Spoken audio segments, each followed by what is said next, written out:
The topic of this video will be not easy. It's not easy even for me. How to control your thoughts. I don't like the word control because when I say control, it just feels heavy. It feels like I have to keep something like, really in my arms and like hold it and stuff. But like, I do feel like it's more about managing and not controlling, managing and experiencing. Recently, I was having a conversation with my dad, and we were discussing his sleep and the way he's sleeping and his problems with his sleep.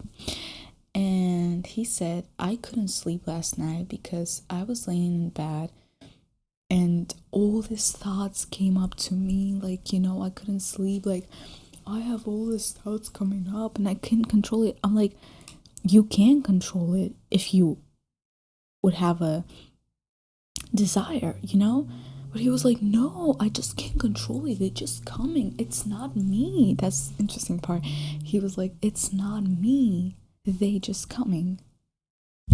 Honey. They're not just coming.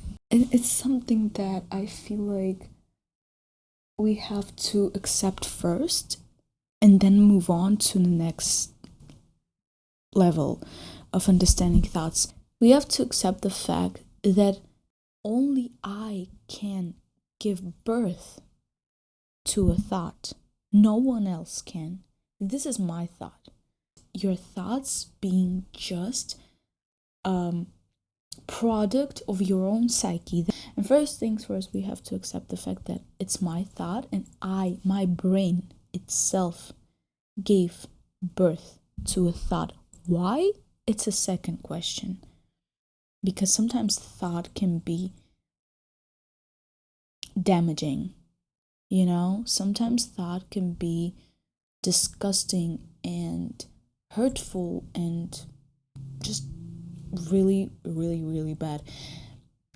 Why you give birth, why your psyche decides to think about it, that's a second question. I like to think of a thought as an air. I don't know.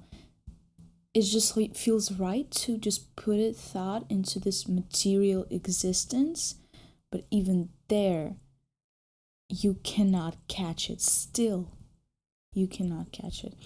And by default, in alchemy and the occult, it's the air that is associated with a thought. So what we know about an air, it's fast, sometimes it's uncontrollable, and sometimes it can turn into a hurricane that can destroy anything and everyone and everything that is just will be standing there, as well as thought.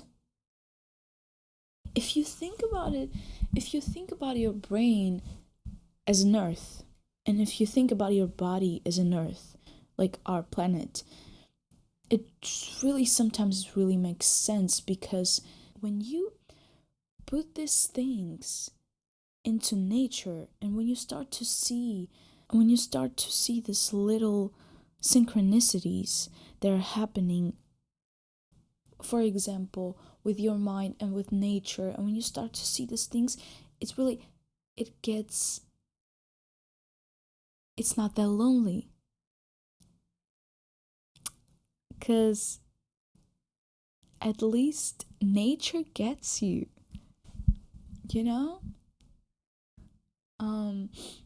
those people can judge you for being too much and doing stuff and being highly emotional, or for example, like, doing anything. In fact, nature will not. Thunder never asks before it like gets you. It's like, it's basic things that I feel like just in front of our eyes. Something that is so true. We used to deny our thoughts. We used to suppress them. We used to reject them, but and saying that they are not ours. But that doesn't take them away. They're still there and they still carry destructive power. The question is, why does our brain suddenly decide to destroy itself? And there are many answers to this question, and they are all hidden in you. And each of these answers will be individual in its own way, because I will not give you one answer, and you will never get one individual answer for your specific problem, because it's your world and you decide what is true for you and what is not. And again, to control your thoughts, you need a thought and a clear awareness that you have mastered it. You are the source of it, no matter how painful is to realize it.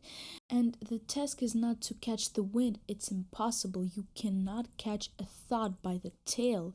It's swift, but you can observe it and determine which thought is more suitable for your true self.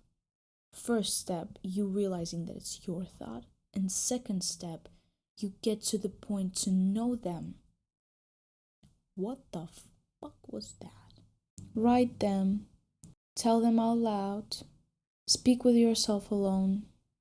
Everything, every method that you use will be suitable. Don't just listen to you have to journal.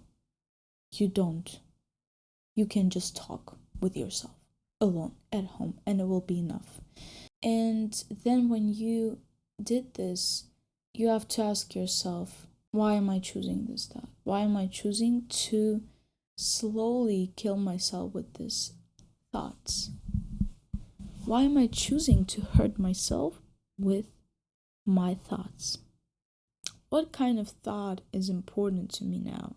What kind of thought really brings me goodness and not horror?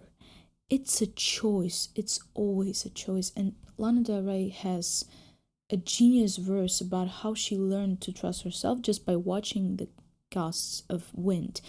Basically, it's the same thing with the thought. If you read this verse, you just close your eyes and you feel from which way the wind is blowing. And ways that wind can blow is just a part of your personality. It's part of your identity. There's multiple types of, pieces of you, and from what piece the wind is blowing, from what side of it. And when you feel the wind from a hurtful side is really getting you and not helping you, let that wind blow. Don't try to force it to stop. Never turn away. Let it blow. Let it blow and choose to change the direction, because it's your wind. The thing is, it's your wind. If your head turns into a tornado and you feel incredibly anxious from thoughts that tear your head apart, and here's an exercise for you. Sit down. You choose either you want to talk about that or you want to write it down. But you sit down and just start to write this thought from a third person, or say them from a third person. Like, oh, Regina feels shitty right now. She feels like everything is falling apart. That part of me feels hurt. And you write it from a third person. She thinks she's unworthy of love. She thinks that all the events in her life are happening because she's unworthy of anything good. After you write all of these things down, you have to sit down and hug yourself and start to say really sweet things to yourself that you wish someone could tell you, but they never did. And you start to say those things. Everything that you want to hear from the world, everything that you want to hear from other people, you start to say that to yourself as a form of thought. you will never guess the direction from which the air will blow. It will just blow, and it's just a part of you, like everything that is there. Say thank you to that thought. Thank you for destroying me. Thank you for helping me. Thank you for like showing me this direction. Maybe I haven't seen this before. And then choose carefully which thought you will follow.